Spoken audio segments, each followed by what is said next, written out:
The moment the cool night air hit the damp skin of my neck, a hand closed around my elbow. It wasn't aggressive, not yet, but it was absolute.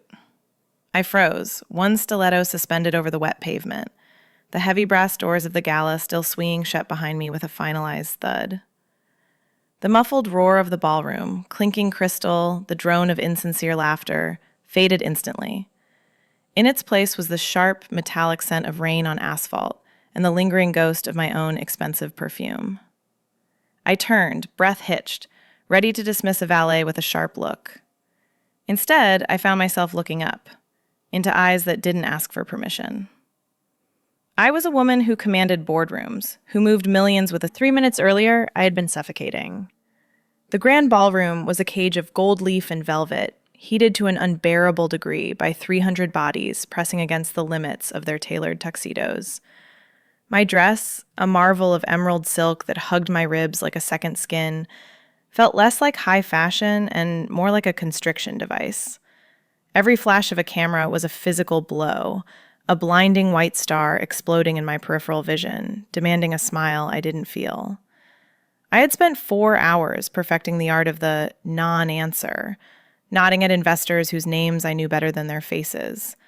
The air tasted recycled, thick with the metallic tang of hairspray, the cloying sweetness of lilies, and the sweat of desperation that always clings to charity auctions. I needed out. Not just a bathroom break or a moment to check my phone, but a complete severance from the performance. I craved silence the way a drowning woman craves air. I wanted darkness. I wanted the rain I could hear drumming faintly against the high, arched windows. My escape had been calculated with the same cold precision I applied to hostile takeovers. I waited for the keynote speaker to take the podium, for the lights to dim just enough to hide movement in the periphery. While the room turned its collective gaze toward the stage, I moved. I didn't run. Running attracts the eye. I drifted. I became a ghost in emerald silk, weaving through the gaps in the crowd, skirting the edges of table 12 where the waitstaff hovered with silver trays. But I hadn't been as invisible as I thought. All night, beneath the drone of conversation, I had felt a weight on me. It wasn't the lecherous gaze of the older donors or the envious glances of the socialites. It was something heavier, solid, unflinching. Every time I scanned the perimeter, my eyes would catch the dark, static shape of security personnel. But one figure always seemed to be looking back, standing near the service entrance, usually, or guarding the VIP lifts with arms crossed over a chest that looked carved from granite. Tall, imposing in a black suit that fit too well to be standard issue. I had dismissed it as paranoia. I was the guest of honor, after all, a high-value asset. I reached the side exit, the one marked for staff and emergency use only. The red exit sign glowed with a dull, inviting hum. I pushed the crash bar, the metal shocking and cold against my palm, and slipped into the corridor. The noise dropped away instantly. The silence here was industrial, smelling of floor wax, old coffee, and ozone. I took a breath, my ribs finally expanding against the silk. I thought I was free. I took 3 steps toward the loading dock doors, my heels clicking a sharp, lonely staccato on the polished concrete. Then the shadows moved. She stepped out from the alcove near the fire extinguisher. Skylar. I knew her name because I had seen it on the briefing dossier I'd skimmed in the limo. She didn't look like she belonged in a ballroom. She looked like she was forged from the same steel as the door frames. Her hair was pulled back severely, exposing the sharp, clean line of a jaw that could cut glass. She didn't block my path with a weapon. She simply occupied the space where I intended to go. Her presence was a physical wall, radiating a heat that I could feel from 3 feet away. "Leaving so soon, ma'am?" Her voice was low, vibrating through the empty hallway like a cello string. It wasn't a question. It was a challenge. I straightened my spine, summoning the persona I had just tried to shed. "The event is stifling. I need air." "The event isn't over," she said, stepping closer. The fluorescent hum of the hallway lights seemed to buzz louder. "And neither is your security clearance check." I blinked. "Excuse me?" "Protocol," she said. And the word sounded like a lock clicking shut. That's when I knew. This wasn't about a badge or a list. The way she looked at me, Not at my dress, but through it, straight to the exhaustion and the hunger I was trying to hide, told me everything.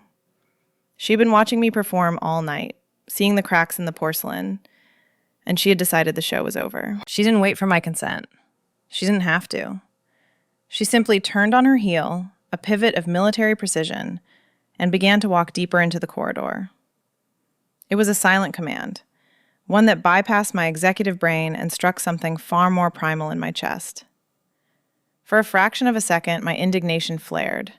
I was a donor, a board member, a woman whose name was etched into the bronze plaque in the lobby.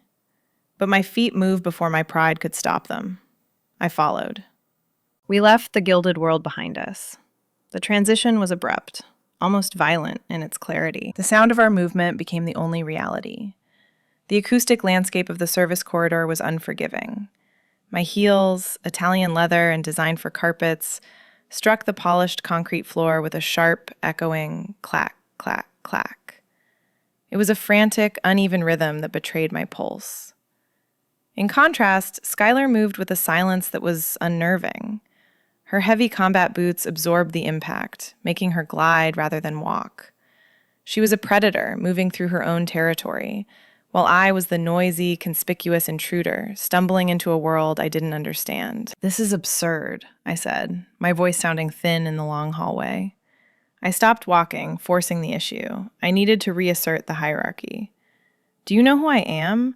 I have a keynote speech in 20 minutes if I decide to return. I don't have time to be wandered through the basement by staff." Skylar stopped. She didn't turn immediately. She let the silence stretch, taut and heavy, like a rubber band pulled to its breaking point. Then she looked back over her shoulder. Her expression was unreadable, a mask of professional indifference that didn't quite hide the darkness in her eyes. "I know exactly who you are," she said. The certainty in her tone stripped the authority right off my shoulders. She didn't apologize. She didn't flinch. She simply waited. "And the speech is in 40 minutes. You have time." She started walking again. And God help me, I followed. The indignation in my throat turned into something else, a thick, heavy lump of anticipation. It was the first time in 10 years someone had told me no and meant it. The relief of it was a sudden, dizzying rush, like champagne hitting an empty stomach. We reached the end of the corridor where a heavy steel door sat, reinforced within the concrete frame. There was no handle, only a keypad and a biometric scanner. Skylar didn't hesitate. She swiped a black card, the beep, sharp and authoritative, and pressed her thumb to the glass. The mechanism disengaged with a heavy mechanical thunk, the sound of a vault opening. She held the door for me, her body creating a narrow passage I had to squeeze through. As I passed her, the proximity was electric. I could smell her properly now, not just the rain, but the scent of dark roast coffee and the crisp starch of her uniform. The heat radiating from her was palpable, a furnace concealed beneath disciplined layers. The security office was a cave of control. It was smaller than I expected, intimate in a way that felt dangerous. The walls were lined with banks of monitors, flickering with the blue-white light of 100 different camera feeds. I saw the ballroom in miniature, a silent ant farm of people I no longer cared about. I saw the kitchen staff, the valet stand, the empty hallway we had just left. The room hummed with the sound of cooling fans and hard drives, a low-frequency vibration that seemed to sync with the thrumming of my own blood. Skylar stepped inside and let the heavy steel door swing shut. The click of the lock engaging was final. It severed the connection to the outside world completely. The gala, the board members, the expectations, they were miles away now, existing only as pixels on a screen. Here, the air was recycled and pressurized. The space was tight, forcing an awareness of physical space that I usually avoided. There was a desk, 2 chairs, and the overwhelming presence of the woman standing between me and the only exit. She moved to the desk, her movements efficient and practiced, but she didn't sit. She leaned against the edge of it, crossing her arms, the fabric of her uniform straining slightly across her shoulders. The silence in the room deepened, becoming a physical weight. It wasn't empty silence. It was charged, thick with the static of things unsaid. I stood in the center of the room, clutching my clutch bag like a shield, feeling the emerald silk of my dress suddenly too thin, too revealing under the wash of the security monitors. "Sit," she said. It wasn't a request. I sat. The chair was a utilitarian thing, rigid mesh and hard plastic designed to keep bodies alert during 12-hour shifts, not to cradle the delicate egos of high society guests. It bit into the silk of my dress, a sharp reminder of the shift in terrain. I crossed my legs, the high slit of the emerald gown falling open. A reflex, a habit of using my body as a distraction when I was cornered in a boardroom. Skylar didn't even blink. She didn't look at the exposed skin of my thigh. She looked at my hands, which were white-knuckled around my clutch. "Your credentials flagged a breach," she stated. She didn't look at me. She was looking at a tablet she had picked up from the desk, her thumb scrolling with a slow, rhythmic cadence. It was a lie. A beautiful, transparent, flimsy lie. My credentials were impeccable. I sat on the board of the conglomerate that owned the security firm she worked for. My access was universal. We both knew it. But the lie wasn't for the record. It was a structural necessity, a thin scaffolding of protocol constructed solely to justify why the door was locked and why the air in the room was suddenly thin enough to make me dizzy. "A breach," I repeated, my voice steady despite the hammering in my chest. "That seems unlikely. Unlikely things happen when guests wander outside the designated zones," she murmured, finally lifting her eyes from the screen. "I need to verify your identity. Verbally, for the log." The interrogation began. It was a surreal performance. She asked questions she already knew the answers to, her voice hovering in a strange register between professional duty and intimate intrusion. "State your full name." "You know my name." "State it," she commanded. The order was soft, but it hit me like a physical blow. I gave it. I gave her my date of birth. I gave her the address of my penthouse in the city. With every answer, the dynamic solidified. She was stripping away the layers of my public persona, forcing me to yield pieces of information like tributes. The room was kept at a server-preserving chill, the air conditioning humming a constant low-grade roar that smelled of ozone and dust. Yet I was burning. A flush of heat rose from my chest, crawling up my throat, a traitorous physiological betrayal that I couldn't suppress. My pulse jumped in the hollow of my throat, a frantic, visible flutter against the pale skin. Skylar saw it. Her gaze dropped from my eyes to my neck, tracking the rhythm of my heart. She wasn't just listening to my answers. She was reading the biology of my reaction. She saw the way my breath hitched when she leaned forward slightly. She saw the way my pupils had blown wide, swallowing the iris, despite the harsh fluorescent lighting. I took the opportunity to look at her, really look at her, now that I was forced to be still. Up close, the details of her were overwhelming. The sharp, architectural line of her jaw was tense, a muscle feathering there as she clenched her teeth. Her uniform was a study in utility. Heavy dark canvas, tactical belt, the silver gleam of her badge catching the monitor light. But it couldn't hide the woman beneath. The fabric strained across her shoulders. Her hands, resting on the desk now, were large and capable, the fingers long, the nails cut short and clean. There was a terrifying competence about her. This wasn't a guard playing at power. This was a woman who understood control on a molecular level. She was reading me not as a security threat, but as a chaotic system she intended to stabilize. "You're trembling," she observed. It wasn't an accusation. It was data. "It's cold in here," I lied. "Is it?" She set the tablet down. The plastic clack against the metal desk was the loudest sound in the world. The interrogation was over. The pretext had served its purpose. She had established that I would answer her, that I would sit when told, that I would stay. Skylar moved. She didn't walk around the desk so much as she flowed around it, a dark tide encroaching on the only dry land I had left. She stepped into the open space between the desk and my chair, collapsing the distance until her boots were inches from my heels. The air pressure in the room seemed to drop. She loomed over me, a silhouette against the wall of flickering blue screens, blocking out the light, blocking out the exit, blocking out everything but her. "Stand up," she said. It wasn't a suggestion. It was a directive, delivered with the flat, unbothered tone of someone who knew compliance was inevitable. And it was. I stood. The motion felt automatic, as if my body had recognized her authority, long before my mind had caught up.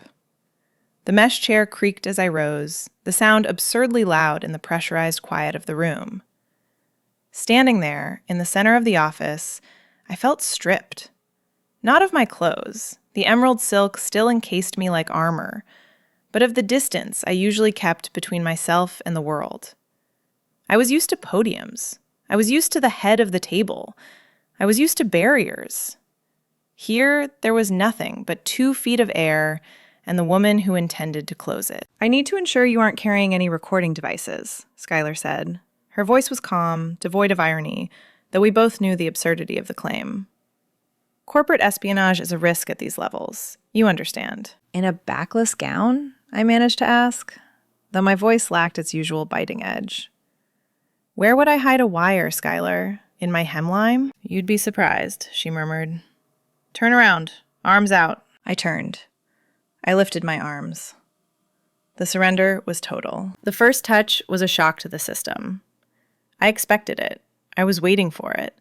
And yet, when her hands landed on my shoulders, my breath caught in my throat with a sharp, audible hitch. Her hands were heavy, solid. They didn't hover or ghost over the fabric. They claimed the space. She started at the neck, her fingers brushing the sensitive skin at the nape where my hair was pinned up. Her skin was rough, calloused from work, from handling weapons, from a life that involved friction and resistance.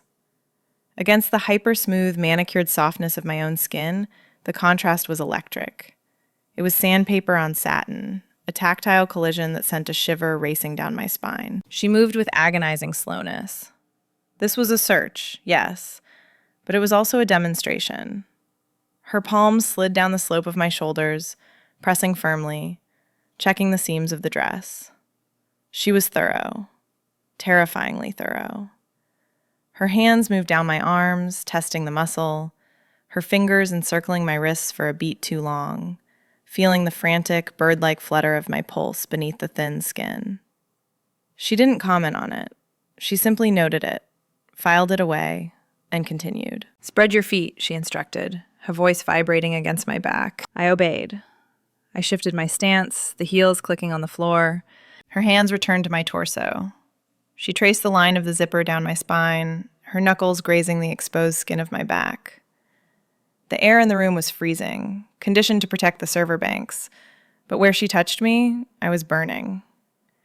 She followed the curve of my ribs, her hands spanning my waist. The dress was structured, boned to hold its shape, but Skylar pressed through the silk, finding the body beneath. She tested the fabric, searching for contraband, her fingers digging in slightly, gripping my hips. The sensation was overwhelming. For years, my body had been a vehicle for my intellect, a hanger for expensive clothes, a tool for negotiation. I had forgotten what it felt like to be physical, to be handled. There was a dark, shameful relief in it. I didn't have to make a decision. I didn't have to lead.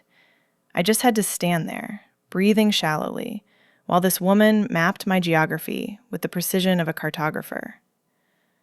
I realized, with a jolt of clarity that almost made my knees buckle, that I had wanted this.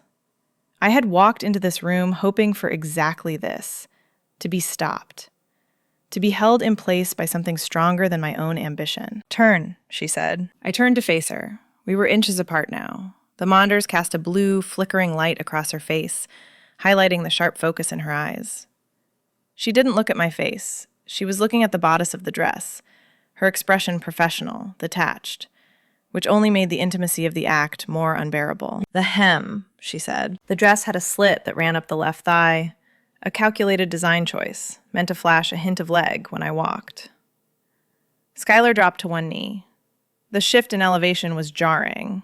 Suddenly, the power dynamic was visual. But even on her knee, she was in control. She took the hem of the silk between her fingers, feeling the weight of the fabric. Then, her hand moved up. Her palm slid against my bare calf. Her skin was warm, dry, and rough. The friction against my leg was intense, grounding me in the moment so completely that the rest of the world ceased to exist. She moved higher, past the knee, checking the line of the thigh. It was a violation of every social contract I operated under, and yet I didn't pull away. I leaned into it. I felt my weight shift, my balance compromising, my body instinctively seeking the stability of her touch. She stopped mid-thigh. Her hand rested there, heavy and absolute. She looked up. For the first time since the search began, our eyes locked. There was no apology in her gaze, no hesitation. She was unflinching. She knew exactly what she was doing, and she knew exactly what it was doing to me. The pretense of the search hung between us, a thin veil that was rapidly dissolving. Her thumb brushed against the inside of my thigh. Just once, a stray movement that felt like a lightning strike, before she slowly, deliberately withdrew her hand. She stood up, the movement fluid and powerful, towering over me once again. The loss of contact was a physical ache, a sudden coldness that rushed in to fill the space where her heat had been. "Clean," she said, her voice dropping an octave, rougher than before. "You're clean." But she didn't step back. She didn't unlock the door. She just stood there, breathing the same charged air, watching the way I unraveled. The silence that followed wasn't empty. It was heavy, suffocating, and filled with the sudden, violent death of the lie we had both been telling. The security breach excuse evaporated into the recycled air of the server room, leaving us with nothing but the raw, vibrating reality of what was actually happening. Skylar didn't step back. She didn't return to her side of the desk to log the search or file a report. She stayed right there, in my personal space, her presence a sheer cliff face I was standing on the edge of. "There's no wire," she said softly. It wasn't a question. It was an acknowledgement that the game board had been flipped. "No," I whispered, the word catching in a throat that suddenly felt too tight. "I suppose there isn't. I knew that before you walked in." She leaned back against the edge of the metal desk, crossing her arms over her chest again. The movement brought her face level with mine, her eyes dark and unreadable in the blue wash of the monitors. "I've been watching you for 3 hours, 20 minutes, and 14 seconds. That's how long you were on the floor." She gestured vaguely to the wall of screens behind her. I didn't look. I couldn't tear my gaze away from her. "I watched you work the room," she continued, her voice low, stripping the scene down to its mechanics. "You have a specific smile for the donors. It involves your mouth, but the muscles around your eyes don't move. You have a different one for the press, chin down, approachable but guarded. And then there's the way you stand when the chairman puts his hand on your shoulder." I stiffened. "The chairman is a close friend." "You hold your breath," Skylar said. The observation was clinical, precise, and devastating.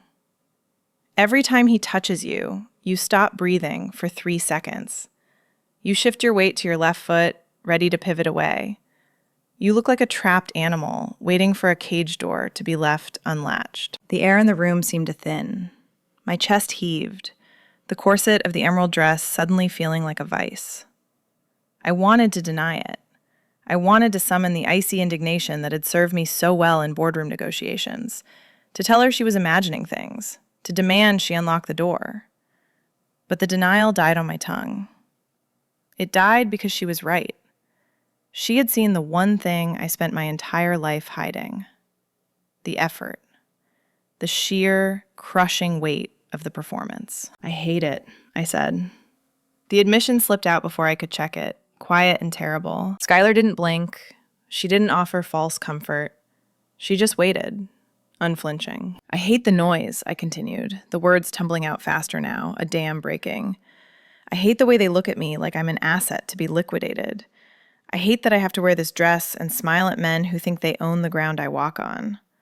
I am exhausted, Skylar. I am so tired of being perfect that my bones ache with it." "I know," she said. The softness in her voice was a shock, a velvet touch after the steel. "I saw the hunger." I looked up sharply. "Hunger? You weren't looking for the exit because you were bored," she said, stepping closer again. The gap between us vanished. "You were looking for something real, something that wouldn't ask you for a donation or a quote. You were looking for someone to stop you." The truth of it hit me like a physical blow. She was right. I hadn't been escaping. I had been hunting for a boundary. I had been desperate to find a wall I couldn't climb, a rule I couldn't negotiate, a person I couldn't command. and I had found her. The vulnerability was sudden and terrifying.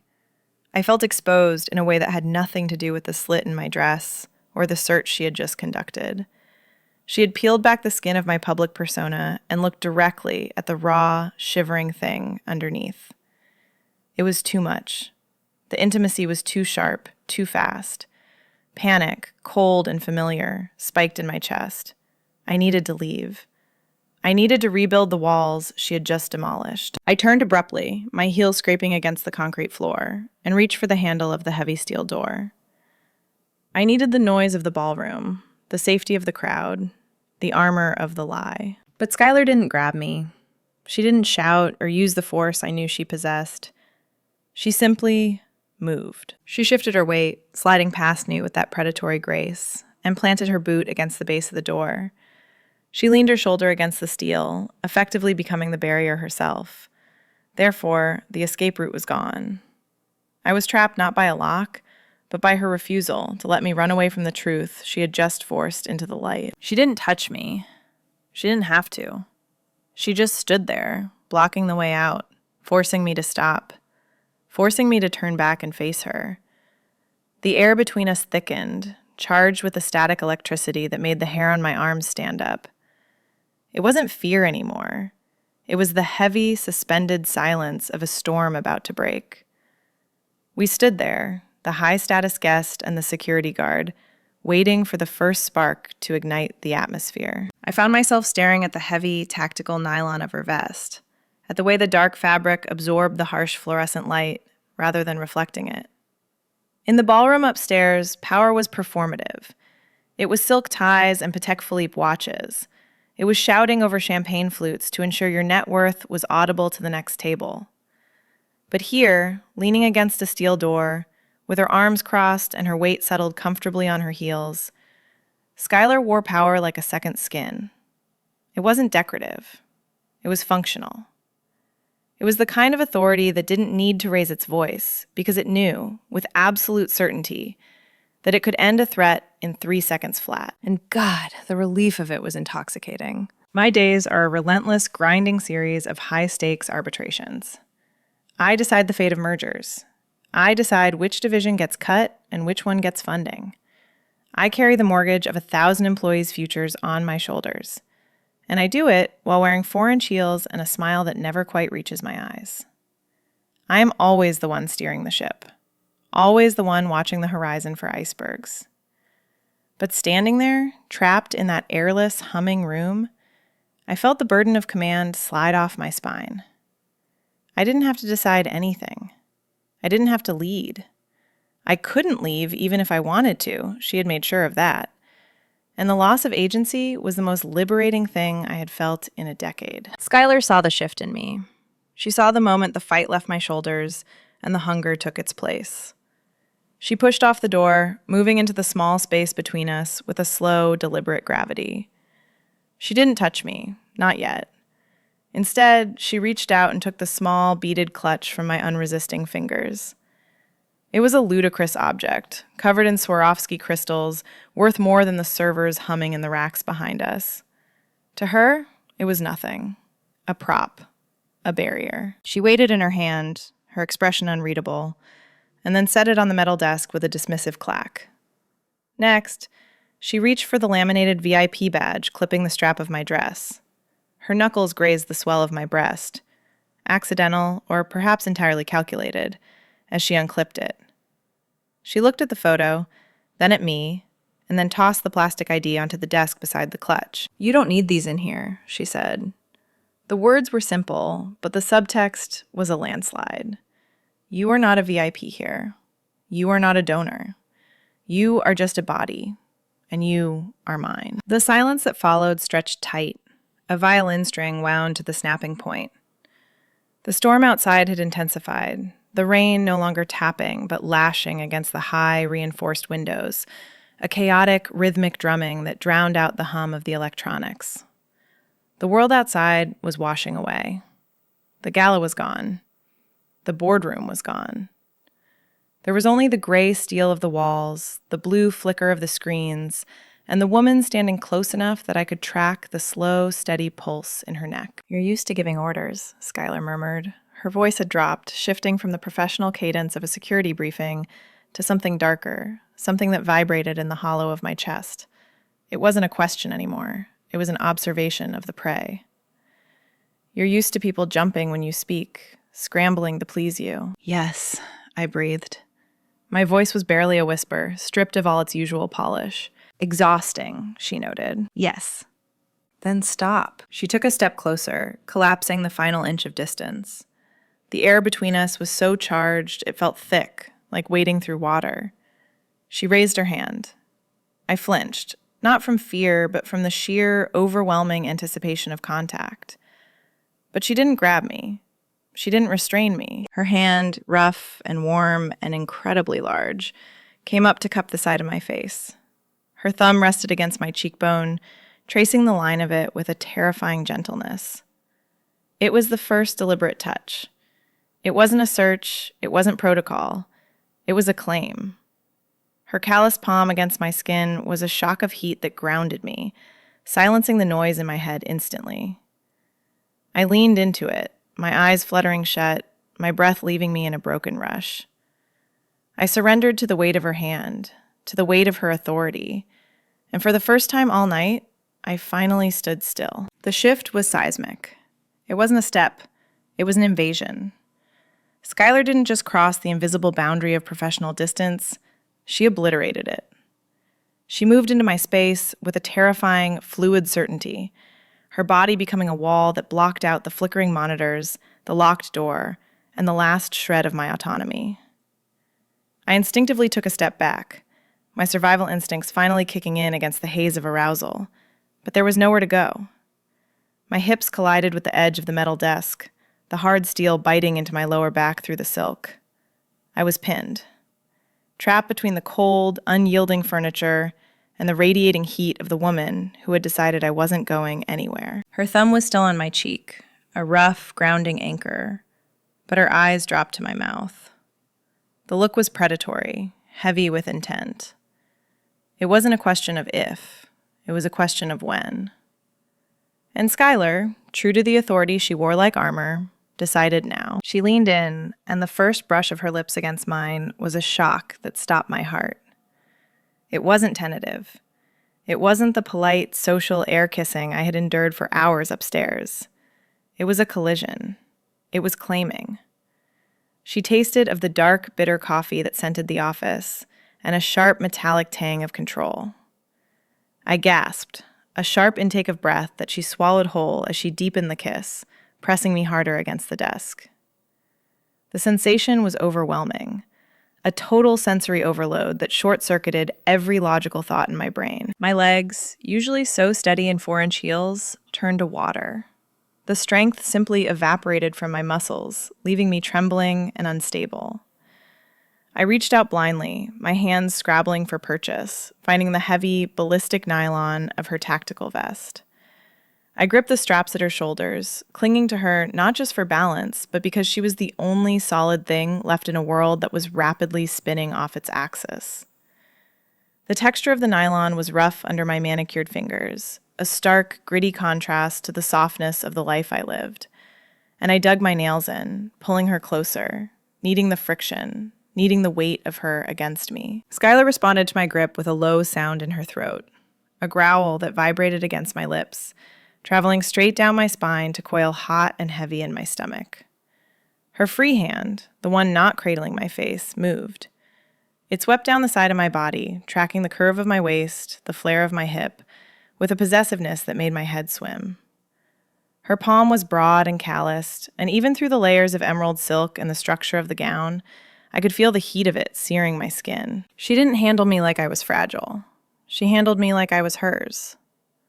Her fingers dug into the flesh of my hip, bruising and desperate, holding me in place as she ravaged my mouth. The kiss was a conversation spoken in tongues of friction and heat. It was demanding. It stripped away the polished veneer of the gala, the carefully constructed persona of the CEO, the untouchable woman on the pedestal. Under her hands, I wasn't a net worth. I wasn't a title. I was just skin, nerves, and a desperate, aching need to be conquered. The room seemed to shrink, the walls closing in until the universe consisted only of the 2 feet of space between us. The hum of the servers faded into white noise. The lashing rain against the windows became a distant rhythm. The only sound that mattered was the ragged tear of our breathing and the wet, slick sound of our mouths moving together. I felt the cold metal of the desk pressing into my back and the hard, unyielding line of her belt buckle pressing into my stomach. The contrast was exquisite. The cold and the heat, the pain and the pleasure, the restriction and the release. I tilted my head back, surrendering my throat to her, a gesture of submission that felt ancient and inevitable. Skylar took the offering. She broke the kiss, trailing her lips down the line of my jaw, over the sensitive pulse point that was hammering a frantic rhythm against my skin, and buried her face in the curve of my neck. Her breath was hot, damp, and heavy against my skin. I shuddered, a full-body convulsion that started in my toes and ended in a whimper I couldn't suppress. "You like this," she murmured against my skin, her voice a rough vibration that I felt more than heard. "You like not having a choice." "Yes," I breathed, the word falling out of me like a confession. God, yes. The admission shattered the last of my defenses. The dress, a $20,000 piece of couture that had been the envy of the ballroom, was just fabric now. Useless silk getting in the way of the friction I craved. My title, my influence, the board meetings, they meant absolutely nothing here. In this room, under the fluorescent lights and the heavy, possessive hands of the head of security, I was stripped bare. I was no longer the one guarding the gates. I was the one begging to be let in. The power exchange was total, terrifying, and the most intoxicating thing I had ever tasted. I wasn't just crossing a line, I was erasing it, desperate to see what lay on the other side of her control. The unraveling didn't happen all at once. It started as a fissure in the center of my chest, a hairline fracture in the porcelain shell I had spent a lifetime reinforcing.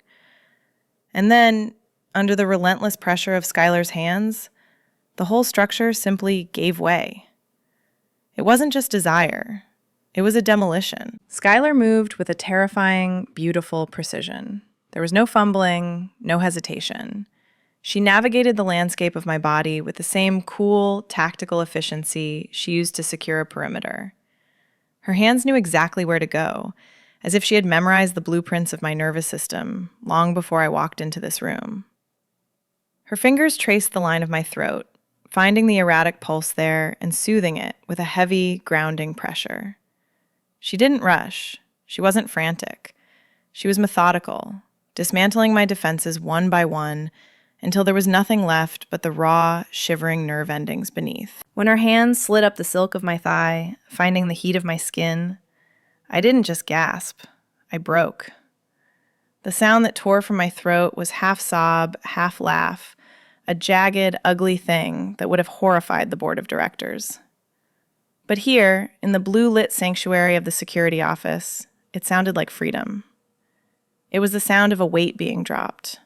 The weight of the gala, the shareholders, the expectations, the constant grinding need to be the smartest person in the room. I clung to her, my fingers digging into the ballistic nylon of her vest, trying to pull her inside my skin. I needed her solidity. I needed the rough reality of her to anchor me as I drifted out to sea. "I can't," I whispered, the words fractured and nonsensical against her neck. "I can't keep doing it. I can't." "You don't have to," Skylar murmured, her lips moving against the sensitive skin behind my ear. "Not right now. Right now, you're just here. You're just mine." The admission broke me open. Tears, hot and unbidden, pricked at my eyes, spilling over to mix with the sweat and the heat between us. I wasn't crying because I was sad. I was crying because the relief was so intense it felt like pain. It was a purging. The storm outside lashed against the glass, a chaotic symphony of wind and water that mirrored the tempest inside my own chest. The rain hammered the building, washing the city clean, just as Skylar's touch was washing away the layers of artifice I wore like armor. She held me through it. She didn't pull away when I started to shake. She didn't look uncomfortable at the messiness of my emotions. She just held me tighter, one arm wrapped around my waist like a steel band, the other hand tangling in the hair at the nape of my neck, forcing me to look at her. Her eyes were dark, dilated, and filled with a fierce, quiet understanding. She saw the loneliness I carried. She saw the isolation of the pedestal. And she didn't look away. "I'm so lonely," I confessed, the truth slipping out in a whisper so quiet it was almost lost under the hum of the servers. It was the most dangerous thing I had ever said. "I know," she said simply. She didn't offer platitudes. She didn't try to fix it. She just acknowledged it, validating the reality of it. "I've got you." The climax of the moment wasn't a physical peak, but an emotional singularity. The world narrowed down to the friction of her body against mine, the smell of coffee and rain, and the absolute safety of her control. I let go. I stopped thinking. I stopped planning. I just felt. I felt the rough calluses of her fingertips, the heat of her breath, the solid, unshakable presence of her frame supporting mine when my knees finally gave out. We sank together, sliding down the front of the desk until we were a tangle of limbs on the cool concrete floor, the emerald silk pooling around us. The storm raged on, but inside the air grew thick and still. The frantic energy dissipated, replaced by a heavy, golden weight, the feeling of satisfaction, of connection, of being truly, completely seen. We sat there in the semi-darkness, my head resting on her shoulder, her arm draped protectively over my knees. The silence wasn't empty anymore. It was full. It was a living thing that breathed between us, binding us together in the quiet aftermath of the collision. Then, reality intruded. It came not with a bang, but with a burst of static. The radio on Skylar's belt crackled to life, the harsh, tinny sound cutting through the intimacy like a knife. "Control to Unit 1, status report. Sector 4 clear." The world rushed back in. The gala, the job, the time. Skylar didn't jump, but I felt the shift in her muscles, the return of the professional tension. She didn't let go of me immediately, though. She let the radio hiss for a second longer, her hand squeezing my shoulder once, a silent reassurance before the armor had to go back on. Skylar keyed the radio, her voice flat and perfectly deceptive. "Copy, Control. Sector 4 is clear. Returning to patrol." She clipped the device back onto her belt, the plastic snapping into place, the first brick in the wall she was rebuilding between us. But when she turned back to me, the wall had a door. She offered me a hand, not as a subordinate helping a VIP, but as a partner pulling me from the wreckage we had created. I took it. The leverage was necessary. My legs felt like gelatin, the muscles trembling with the aftershocks of a release I hadn't known I was capable of surviving. I stood, the world tilting violently on its axis before settling into a new, sharper focus. I looked down. The emerald silk, previously a marvel of architectural tailoring, was crushed at the waist, a map of friction where her body had pinned mine. My hair had escaped its pins, a stray lock falling across my eyes. I reached up to fix it, my hands shaking so badly I couldn't find the clasp. Skylar stopped me. She stepped into my personal space one last time, her movements efficient but devastatingly tender. She tucked the hair behind my ear, her rough knuckles grazing the sensitive skin of my neck, sending a fresh, phantom shiver down my spine. She smoothed the silk over my hips, her palms lingering for a heartbeat, pressing the memory of her heat into the fabric. She retrieved my beaded clutch and the VIP badge from the desk.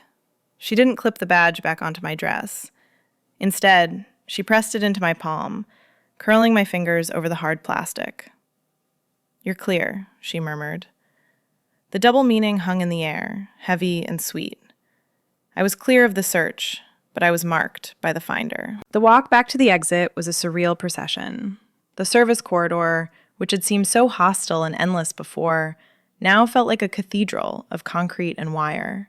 The scuff marks on the floor, the hum of the ventilation, the smell of ozone, it all felt intimate now. My heels clicked on the floor, but the frantic, fleeing rhythm was gone. I walked with a slow, deliberate cadence. I wasn't the escaping socialite anymore. I was a woman walking away from a crash site, battered but alive, carrying a secret that burned pleasantly in my chest.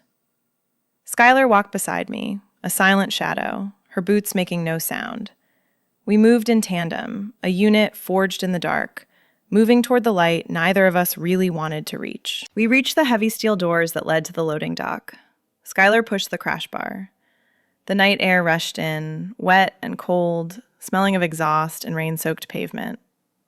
It hit my flushed skin like a slap, shocking me back to the present. The valet stand was visible through the sheets of rain, the blurred lights of limousines waiting like sharks in the dark.